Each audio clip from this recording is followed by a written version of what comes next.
اس لحاظ سے وہ کر کے کریں. لیکن ایٹ دا سیم ٹائم فرض کرے اگر انہوں نے اسٹارٹ کیا اور فرض کرے اگر حکومت کرنا چاہتی ہے تو پھر جو احسن اقبال صاحب کا بیان ہے یا جو خواجہ آصف صاحب کے کمنٹس ہیں پھر وہ وارنٹیڈ نہیں ہے. پھر ان لوگوں کو اس قسم کی گفتگو نہیں کرنی چاہیے تھی کہ بھئی آپ یہ کرو یا آپ وہ کرو آپ فلانا کرو. کیونکہ احسن اقبال کہتے ہیں کہ پہلے عوام سے پاکستان تحریک انصاف کو معافی مانگنی چاہیے. میرا جواب ان کو یہ ہے کہ احسن اقبال صاحب عوام سے معافی ہم اگر وہ ہمیں کہتے ہیں کہ معافی مانگو تو ہم مانگیں گے اپنا اگر جرم ہم نے کوئی کیا ہو. نمبر 2 عوام نے تو مینڈیٹ دیا ہوا ہے کہ یار یہ پاکستان مسلم لیگ نون ہمارے ریپرزنٹیٹو نہیں ہو سکتی. انہوں نے تو آپ لوگوں کو رد کر دیا تو آپ کس بیسس پہ یہ کر رہے ہو؟ ہمارا تو مین یہی ہے کہ آپ کے پاس تو وہ مینڈیٹ ہی نہیں ہے. نمبر 2 عوام نے تو آلریڈی اس چیز کا مینڈیٹ دیا پاکستان تحریک انصاف کو کہ پاکستان تحریک انصاف ہی ہمیں ریپرزینٹ کر سکتی ہے. میم صاحب ذرا یہاں رکیے گا. اگرچہ کہ احسن اقبال صاحب اور خواجہ آصف صاحب نے تو بڑی ڈیفرنٹ بات کی ہے, لیکن مسلم لیگ نون کے سینئر رہنما برسٹر عقیل ملک صاحب جو کہ معاون خصوصی برائے قانونی امور بھی ہیں, انہوں نے پروگرام نیوز ٹوڈے کے اندر تنزیلہ مدر صاحبہ کے ساتھ بات چیت کرتے ہوئے اس بات کی تصدیق کی ہے کہ پی ٹی آئی کے ساتھ ہمارے بات چیت جاری ہے, ہمارے بیک ڈور مذاکرات کا سلسلہ جاری ہے. تو آپ کی شاید علم میں ہو یا نہ ہو, لیکن ذرا ان کی گفتگو سنیے تو اسی کے حوالے سے پھر آپ سے بات کریں گے.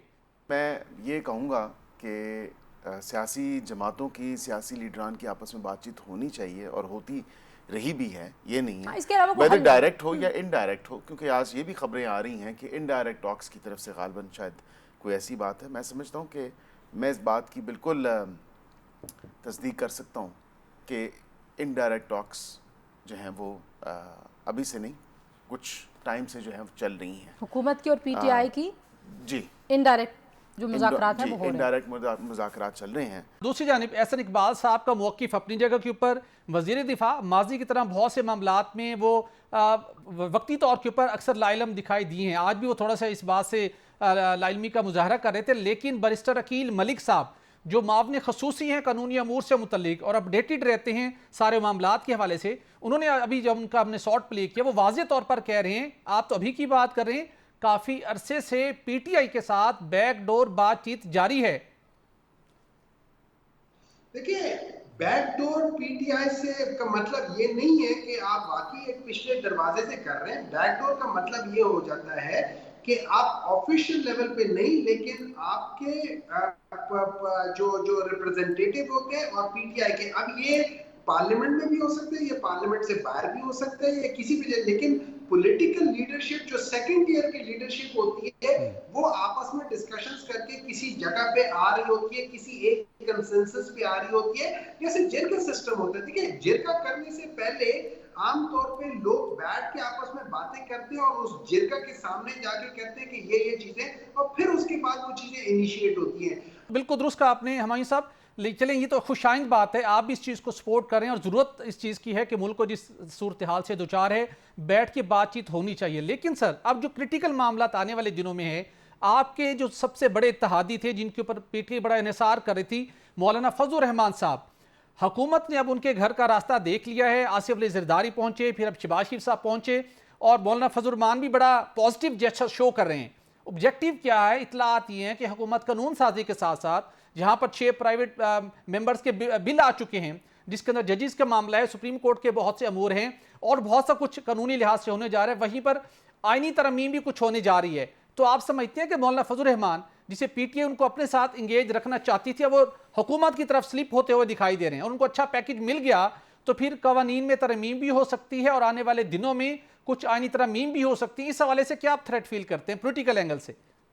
دیکھیے میں تھریٹ نہیں فیل کرتا, ہم کسی چیز کو ایز اے تھریٹ نہیں دیکھتے, لیکن ہمیں دیکھنا یہ پڑے گا کہ اگر ہم لوگ آئینی ترامیم اس نیت سے کر رہے ہیں کہ ہم کوئی ایشو اسپیسیفک یا کوئی پرسن اسپیسیفک یا کوئی پارٹی اسپیسیفک ہم اگر ترامیم کر رہے ہیں, تو اس ترامیم چونکہ یہ آئین میں ترامیم ہو رہی ہیں تو میں یہ سمجھتا ہوں وہ ایک اچھی بات ہی نہیں ہے ٹو سٹارٹ میں, وہ کرنی نہیں چاہیے, کیونکہ اس سے ملک میں سٹیبلٹی نہیں آئے گی, اس کا رادر دین اس سے ملک انسٹیبل ہو جائے گا, زیادہ انسٹیبل ہو جائے گا.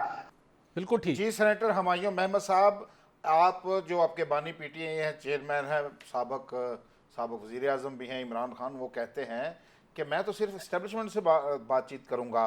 اب جب کہ محمود خان اچکزئی سے رابطے کی بات ہو رہی اور آپ کہتے ہیں کہ اس طرح کے جو سیکنڈ لیڈرشپ ہے ان سے بات چیت ہوتی رہتی ہے، اب جب کہ محمود اچکزئی سے رانا ثناء اللہ رابطہ کرتے ہیں اور مذاکرات کا ڈول ڈالتے ہیں، جو ہم سمجھتے ہیں کہ سیاسی جماعتوں کو آپس میں گفتگو کرنی چاہیے، تو کیا یہ بانی پی ٹی آئی کے جو موقف ہے اس سے یو ٹرن نہیں ہوگا، اس سے انحراف نہیں ہوگا؟ دیکھیے اس طرح ہے، میں آپ کو ایک بات بتا دیتا ہوں. ہم لوگوں نے ایکچولی یو ٹرن کو بہت برا سمجھا ہوا ہے، اور یو ٹرن ضروری نہیں ہے کہ برا ہو. ہاں بعض دفعہ یہ ہوتا ہے کہ آپ ایک راستے میں جا رہے ہیں اور وہ کسی خوف کی وجہ سے آپ وہاں سے واپس آ جائیں، وہ ایک بات ہوتی ہے.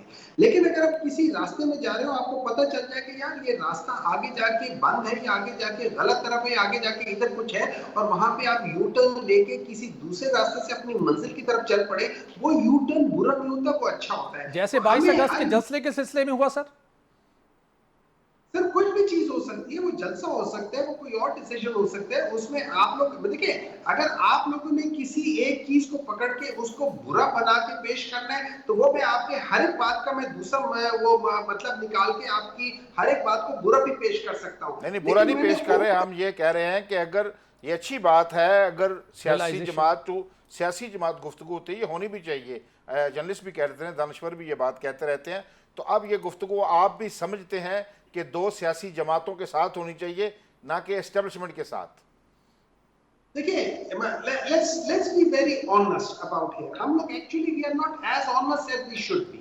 ٹھیک ہے، پرابلم جو ہے نا وہ سیاسی جماعتوں میں تو ہے ہی نہیں اتنا کچھ. پرابلم تو اصل جو ہے وہ تو اسٹیبلشمنٹ کا رول ہے ان پولیٹیکل.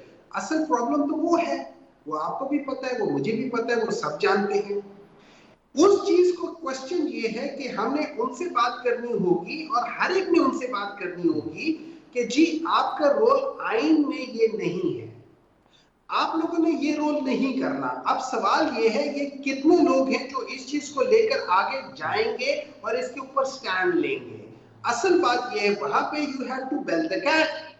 اب اس کے لیے ہم کہہ رہے ہیں، ہم یہ کہہ رہے ہیں کہ ہم نے اسٹیبلشمنٹ سے بات کرنی ہے. کوئی ہم سے یہ نہیں پوچھ رہا کہ ہم نے اسٹیبلشمنٹ سے بات کیا کرنی ہے. ہم یہ کہہ رہے ہیں کہ بات اسٹیبلشمنٹ سے کرنی ہے، اور ان سے یہ کہنی ہے کہ آئین کے مطابق ہر ایک اپنا رول پلے کرے.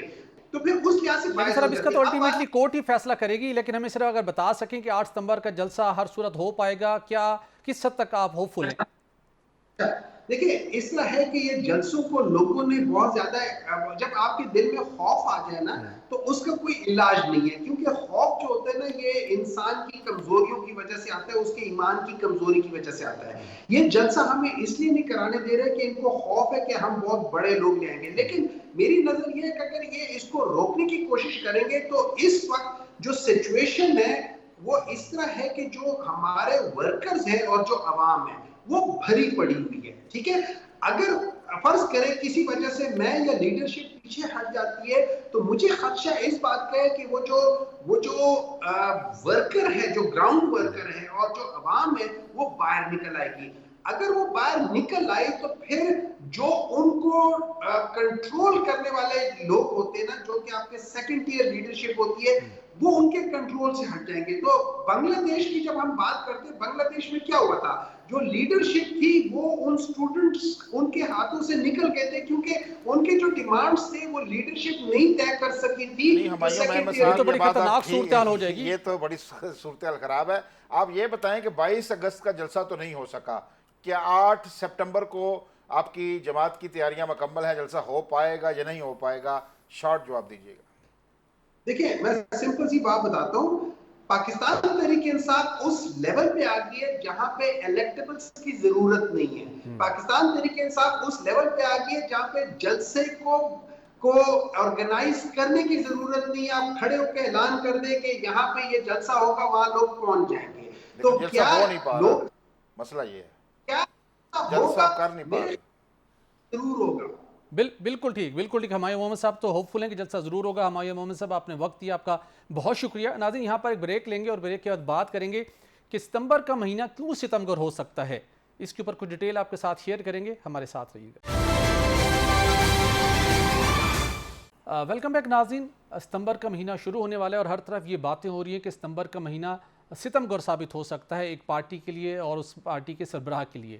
اب ماجرا کیا ہے، کیوں 1 سے 1.5 مہینے کو بہت زیادہ اہمیت دی جا رہی ہے؟ ماجرا یہ ہے کہ ہم نے بھی جاننے کی کوشش کی، بالخصوص اپنے ان ذرائع سے ہم نے بات چیت کرنے کی کوشش کی جن سے 6 مئی 2023 کو پروگرام ریڈ زون میں ہم نے آپ کو بتایا تھا، اس وقت بھی بانی پی ٹی آئی سے متعلق بہت سے کیسز کی تحقیقات کا سلسلہ جاری تھا، اور اس وقت ہم نے 6 مئی 2023 کو آپ کو بتایا تھا پروگرام ریڈ زون کے توسط سے کہ جس لیول پر کارروائی ہو رہی تھی آنے والے دنوں میں وہ کارروائی کنکلوڈ ہونے جا رہی ہے۔ وہ بنیادی طور کے اوپر واضح طور پر آپ کو ہم نے بتایا تھا، اگر آپ کو یاد ہو، کہ نیب کے کیس کے اندر جس کی تحقیقات بہت ایڈوانس سٹیج کے اوپر ہے، انکوائری کو انویسٹیگیٹ میں اپ گریڈ کیا گیا تھا، اور اب آنے والے دنوں میں بانی پی ٹی آئی کی گرفتاری کا واضح امکان ہے اور نیب تیاری کر چکا ہے۔ اور اس کے بعد ہم نے دیکھا کہ 9 مئی کو نیب نے بانی پی ٹی آئی کو اسلام آباد ہائی کورٹ سے گرفتار کر لیا تھا۔ تو اب خواجہ صاحب، معاملات کچھ اسی ٹائپ کے ہیں، اگرچہ کہ اس وقت وہ خود اڈیالہ جیل میں ہیں، لیکن اب ان کی معاملات آگے بڑھنے اور بہت سی باتیں ہو رہی ہیں۔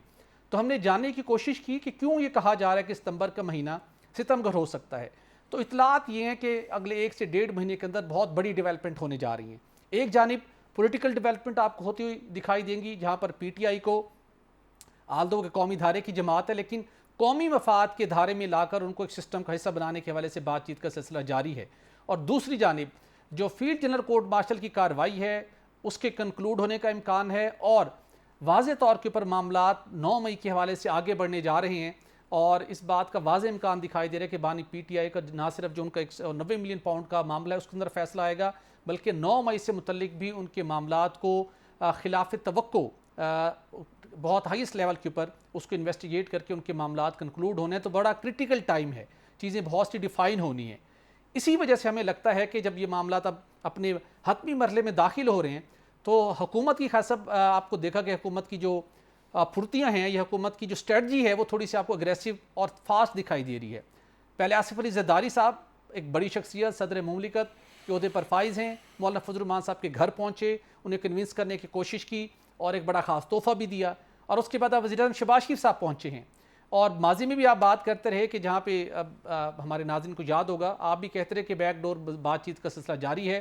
گزشتہ روز بھی اپنے پروگرام میں ہم نے بات کی اور آپ نے کہا کہ بات چیت کا سلسلہ جاری ہے اور یہ سلسلہ جاری رہتا ہے، اور اب بریک تھرو کی طرف معاملات جا رہے ہیں۔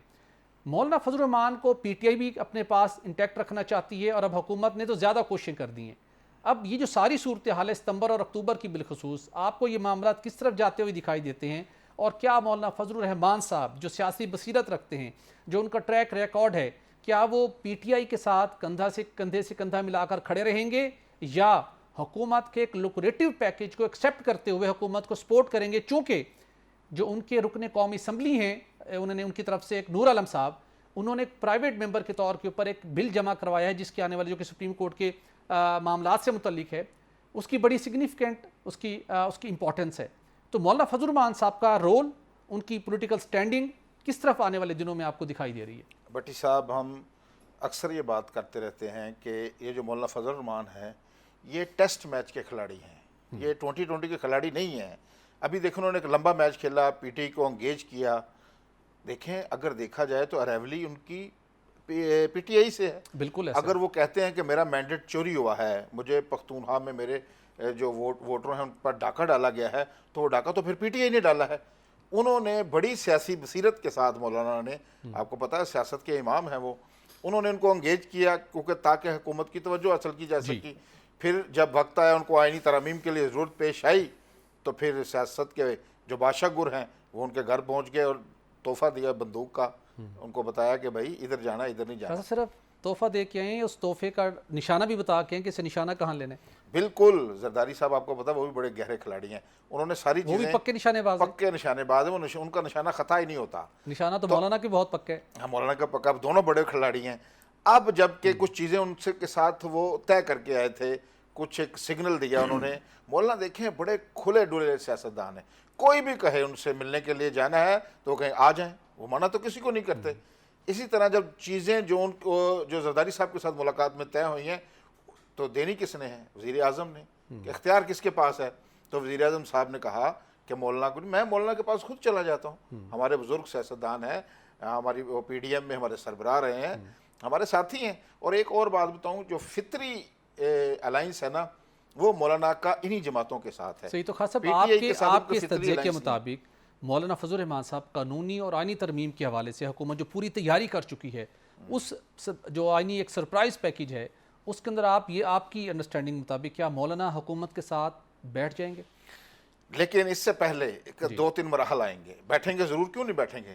وہ ایسی چیز مانگیں گے, وہ کوئی مشکل چیز مانگیں گے ان سے, ٹھیک ہے نا, وہ توپ کا لائسنس مانگیں گے, وہ چھوٹی موٹی چیز نہیں مانگیں گے مولانا. میں بتا دوں ایک ایسا ہماری کوئی اطلاعات ہیں, ایسا کچھ نیا عہدہ بھی مانگا جا رہا ہے کوئی جو ابھی ایگزسٹ نہیں کرتا, ٹھیک ہے. مثلا ایک پروٹوکول کے لحاظ سے ایک صدر مملکت ہیں, ایک وزیر اعظم ہے, ایسی کوئی تیسری چیز بھی آپ کو نظر آنے والے دنوں میں آ سکتی ہے, تاکہ مولانا کا جو قد ہے سیاسی اس کے مطابق ان کو ٹریٹ کیا جائے.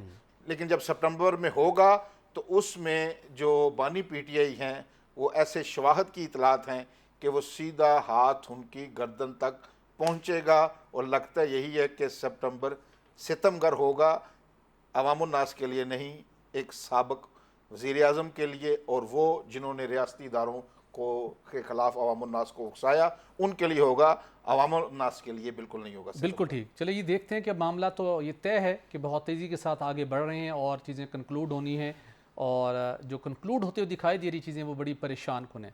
تو اگلی سٹوری جانے بڑھتے ہیں ناظرین.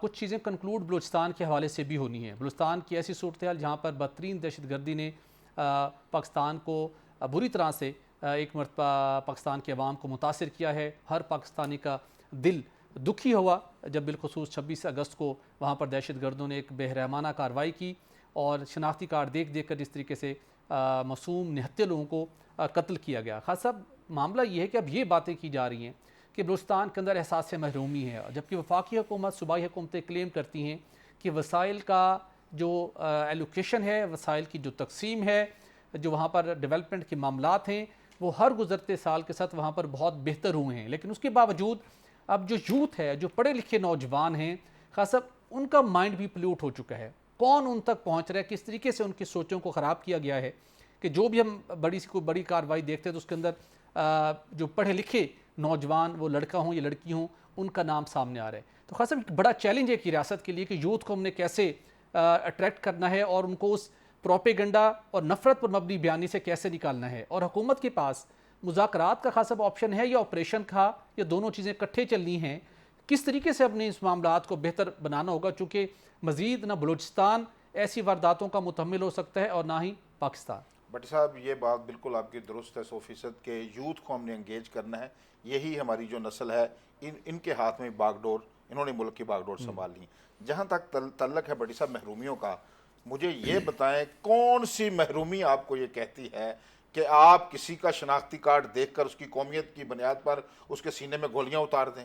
کیا وہ جو مزدور وہاں شہید ہوا ہے, میں سمجھتا ہوں کہ اس نے اس کی محرومی کا وہ ذمہ دار ہے, اور وہ تو بلوچستان کی تبدیل و ترقی میں کردار ادا کرنے کے. وہ بالکل آپ کے صوبے میں, آپ کے شہر میں, آپ کے ڈسٹرکٹ میں کوئی شخص آتا ہے محنت مزدوری کے لیے تو وہ تو اپنا حصہ ڈال رہا ہے اس کی تبدیل و ترقی میں. بالکل درست بات ہے. یہ بٹی صاحب میں آپ کو بتاؤں, دو طرفہ بات چیت چلنی.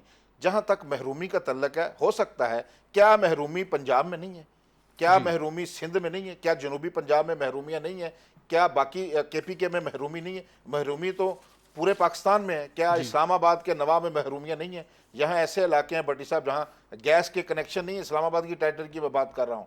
تو بات یہ ہے کہ یہ محرومیاں ہر جگہ ہیں, لیکن کوئی بھی محرومی آپ کو یہ نہیں کہتی کہ آپ معصوم اور نہتے بے گناہ لوگوں کی جانیں لیں. اس سے ہمارا دین منع کرتا ہے.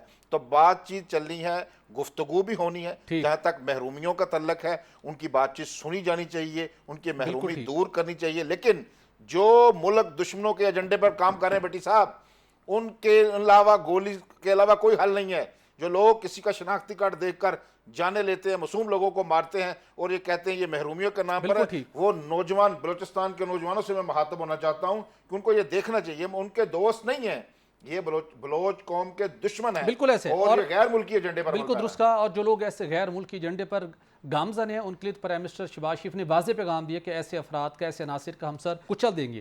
لیکن جو آئین پاکستان کی جو سبز ہلالی پرچم کی توقیر کرے گا اس کو ہم اپنے سر آنکھوں پر بٹھائیں گے. لیکن نوجوانوں کو بھی اس بات کو بالخصوص بلوچستان کے نوجوانوں کو اس بات کو ملحوظ خاطر رکھنا چاہیے کہ آپ دشمن ملک عناصر کے ہاتھوں میں مت کھیلیے.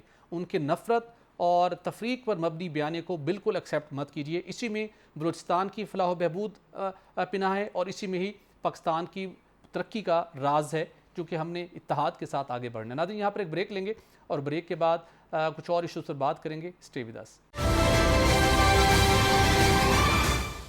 ویلکم بیک ناظرین. توانائی کا شعبہ جہاں اکثر بیشتر ریگولیشن کے اوپر اوور لک کرنا یا انفورسمنٹ میں کمزوری کے نتیجے میں پورے شعبے کے اندر بدترین بد انتظامی پیدا ہو جاتی ہے، جس کا الٹیمیٹلی خمیازہ اس ملک کی عوام کو بھگتنا پڑتا ہے. لیکن ایک وقت ایک بڑی کرٹیکل صورتحال ہو چکی ہے، اور یہ صورتحال جو پہلے بھی ہم نے آپ کے سامنے ہائی لائٹ کی، جو کہ بنیادی طور کے اوپر نیشنل آئل سپلائی چین سے متعلق ہے. خاص صاحب صورتحال اس وقت یہ ہے کہ پاکستان کے اندر ہماری ریفائنریز بھی پیٹرولیم مصنوعات تیار کرتی ہیں، اور اس کے ساتھ ساتھ ہم امپورٹ کے ذریعے سے بھی اپنے ملک کی ضرورت پوری کرنے کی کوشش کرتے ہیں. تو اس امپورٹ اور ملکی سطح کے اوپر جو پیٹرولیم مصنوعات کی تیاری ہے، اس کے اندر ایک بیلنس مینٹین کرنا بہت ضروری ہے، جو کہ بنیادی طور کے اوپر اوگرا کی ذمہ داری ہے. اس سے پہلے بھی ہم نے یہ معاملہ ہائی لائٹ کیا، اور کچھ جگہوں کے اوپر معاملات ایسے تھے جہاں پہ کچھ خرابی دکھائی دے رہی تھی، اور الٹیمیٹلی اب صورتحال اسی جانب جا چکی ہے جہاں پر اوگرا نے اچانک ایک خط لکھتے ہوئے گو آئل مارکیٹنگ کمپنی جس نے ہائی سپیڈ ڈیزل امپورٹ کیا ہے، وہاں پر متعلقہ حکام کو منع کیا گیا ہے کہ 1 ستمبر کو اس کارگو کو آف لوڈ نہ ہونے دیا جائے، اس کو برتنگ کی اجازت نہ دی جائے. یہ ایک بڑی کرٹیکل صورتحال پیدا ہوگی پوری آئل انڈسٹری کے اندر، اور اوگرا نے یہ نشاندہی کی ہے کہ اس کارگو کے بر وقت یا 1 ستمبر سے یہ ارلی اس کے آف لوڈ ہونے کے نتیجے میں جو نیشنل آئل سپلائی چین ہے وہ متاثر ہوگی. اوگرا نے موقف یہ اپنایا، اوگرا کے حکام سے بھی ہم نے جاننے کی کوشش کی کہ یہ معاملہ ہر گزرتے دن کے ساتھ گھمبیر ہوتا جا رہا ہے.